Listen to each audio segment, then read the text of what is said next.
இவ்வளவு நடந்திருக்கிறது. தெய்வானை அக்கா மயிலாத்தா பாட்டியிடம் பேசிவிட்டு ஒன்றும் நடக்காத மாதிரி அம்மாவிடம் கேட்டார்கள். அண்ணி, என்ன செய்கிறீர்கள்? சமையலெல்லாம் ஆகிவிட்டதா என்று கேட்டார்கள். அதற்கு அம்மா ஒரு பதிலை சொன்னார்கள். ஆம், சமையலெல்லாம் ஆகிவிட்டது தெய்வானை. சாப்பிடுகிறாயா என்று கேட்டார்கள். குழம்பு என்ன குழம்பு வைத்திருக்கிறீர்கள் அண்ணி என்று தெய்வானை அக்கா கேட்டார்கள். அதற்கு அம்மா சொன்னார்கள், இன்று வெள்ளிக்கிழமை அல்லவா, அதனால் அசைவம் எதுவும் கிடையாது, சைவந்தான்.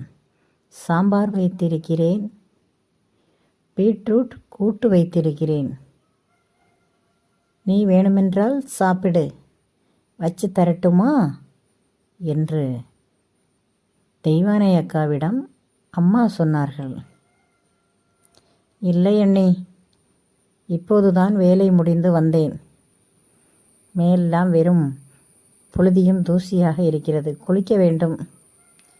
குளித்துவிட்டு அம்மா என்ன செய்து வச்சிருக்கிறார்கள் என்று தெரியவில்லை, பார்க்கணும். லேசாக பசியாகத்தான் இருக்கிறது, தனியாக எப்படி சாப்பிடுவது? செல்வி எங்கு சென்று விட்டாள் என்று அம்மாவிடம் தெய்வானை அக்கா கேட்டார்கள்.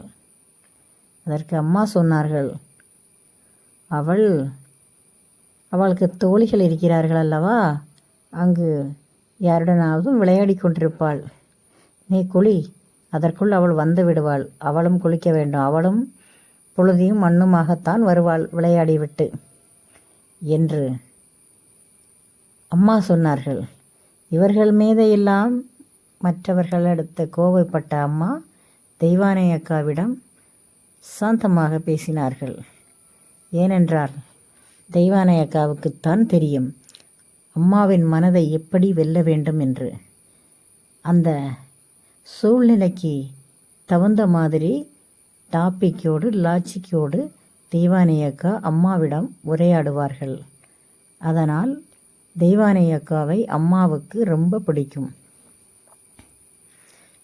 சரி அண்ணி, நான் குளித்து விட்டு வருகிறேன். நீங்களும் அதற்கு முன் ரெடியாகி விடுங்கள், எல்லாரும் ஒன்றாக சாப்பிடலாம் என்று தெய்வானை அக்கா சொன்னார்கள். சரி தெய்வானை, எல்லா வேலையும் முடிந்து விட்டது. இனி லேசாக இந்த வீட்டை பெருக்க வேண்டும். பெருக்கிவிட்டு நான் குளிக்க வேண்டும். இந்த செல்வி எங்கு போய் நிற்கிறாள் என்று தெரியவில்லை, அவளையும் தேடி பார்த்து கூட்டிக் கொண்டு வருகிறேன் என்று அம்மா சொன்னார்கள். சரி அண்ணி, அப்போ நான் குளித்து விட்டு வருகிறேன் என்று தெய்வானை அக்கா சொல்லிவிட்டு சென்று விட்டார். அம்மா வீட்டை பெருக்கிவிட்டு செல்வியை தேடி வந்தார்கள். தோழிகளுடன் செல்வி விளையாடி கொண்டிருந்தாள். அம்மா வந்து கூப்பிட்டார்கள். ஏய் செல்வி, இங்கு வா, நேரமாகிறதல்லவா, 7 மணி ஆகப் போகிறது, இன்னுமா உனக்கு விளையாட்டு முடியவில்லை என்று சொன்னார்கள். இதை சொன்னவுடன் செல்வி வந்துவிட்டாள். வந்தவுடன் அம்மா சொன்னார்கள், இது என்ன, தலையெல்லாம் இப்படி மண்ணை அள்ளி போட்டிருக்கிறாய், இப்படித்தான் விளையாடுவாயா? நீ வர வர சின்ன பிள்ளையா என்று சொல்லிவிட்டு போய் நல்லா தேய்ச்சி குளி என்று சொன்னார்கள். அதுதான் அம்மா எப்போது என்ன சொன்னாலும் செல்விக்குத்தான் அது வேத வாக்காயிற்றே. மன்னன் சொல்லுக்கு மறுசொல் கிடையாதே, அந்த மாதிரி தானே இருக்கிறது. அந்த உடனே போய் மாற்ற ட்ரெஸ்ஸும் துண்டும் எல்லாம் எடுத்துக்கொண்டு போய் குளித்து ட்ரெஸ்ஸை மாற்றிக்கொண்டு வந்தாள் செல்வி. தலையில் தண்ணி வடிகிறது. பெரிய முடி செல்விக்கு. குழந்தை சிறியவள். முடியை நன்றாக உணர்த்த வேண்டுமல்லவா? அம்மா துண்டை வைத்து தலையை நல்லா துவட்டி விட்டார்கள். முடியை நல்லா ஈரமில்லாமல் துவட்டி விட்டார்கள். மறுபடி லேசாக தலையை மேலே கோரி இழுத்து 2 செவி பக்கமும் இருந்து சின்ன முடிகளை எடுத்து அதை ஜடை மாதிரி பின்னி பின்பக்கம் முடியை விரித்து விட்டார்கள், முடி காயட்டும் என்று. அதற்குள் தெய்வானை அக்காவும் வந்து விட்டார்கள். அவர்கள் வந்து சொன்னார்கள், அடடே, எனக்கு முன்னாலே செல்வி ரெடியாகி விட்டா போல் இருக்கிறது.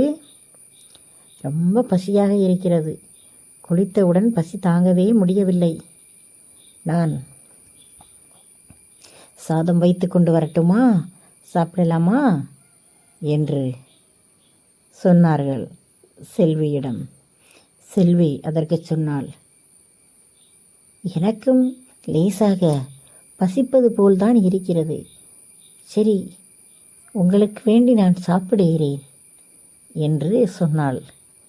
அதற்கு தெய்வானை அக்கா சிரித்து கொண்டே சொன்னார்கள், ஓ, உனக்கு பசி இல்லை, எனக்கு வேண்டி நீ சாப்பிடுகிறாயா?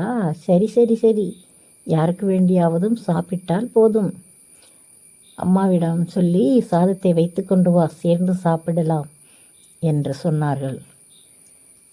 அம்மா அதற்குள் சாதம் வைத்து விட்டார்கள். சாம்பார், பீட்ரூட்டு கூட்டு. அதை தெய்வானை அக்காவுக்கும் ஒரு கிண்ணத்தில் தனியாக எடுத்து வைத்தார்கள். இவர்கள் இருவரும் குழந்தையைப் போல் திண்ணையில் அமர்ந்து சாப்பிடத் துவங்கினார். அப்போது அம்மா குளிக்க சென்று விட்டார்கள். அப்போ அம்மா சென்றவுடன் தெய்வானை அக்கா மெதுவாக செல்வியிடம் கேட்டார்கள், ஏன் செல்வி, இன்னைக்கு வீட்டில் சண்டை ஒன்றும் இல்லையே?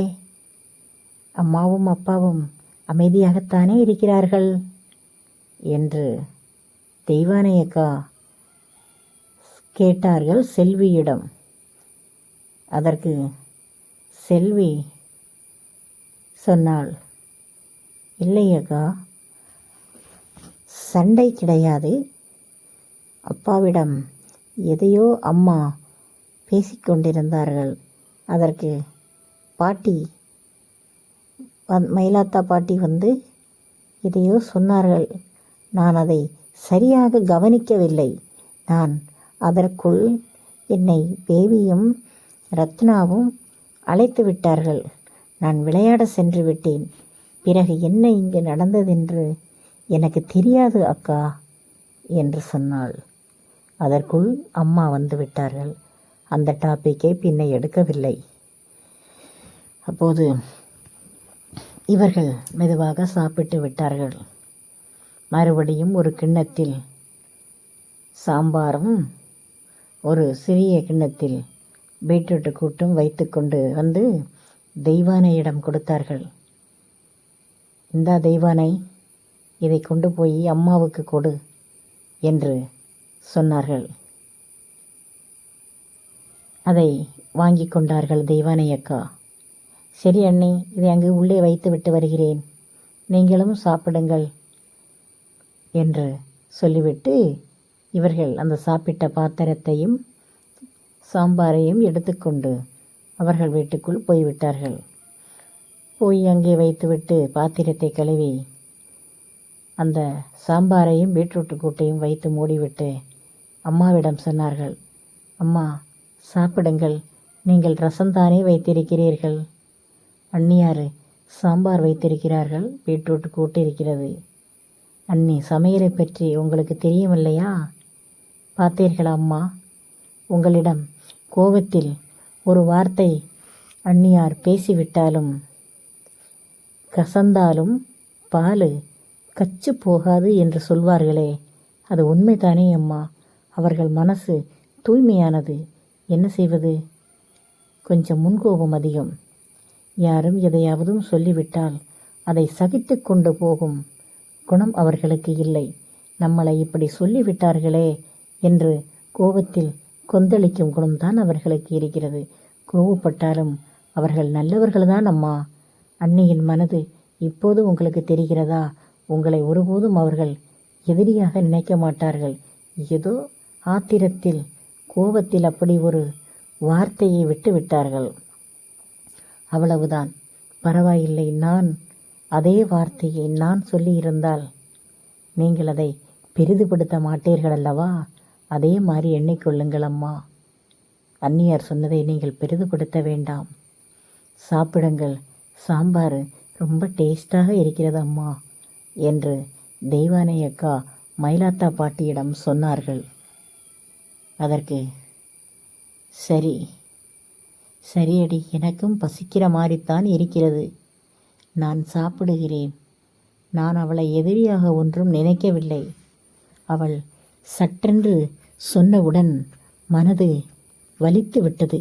அதனால்தான் அந்த வலியை உன்னிடம் நான் இறக்கி வைத்தேன். வேற ஒன்றும் இல்லை.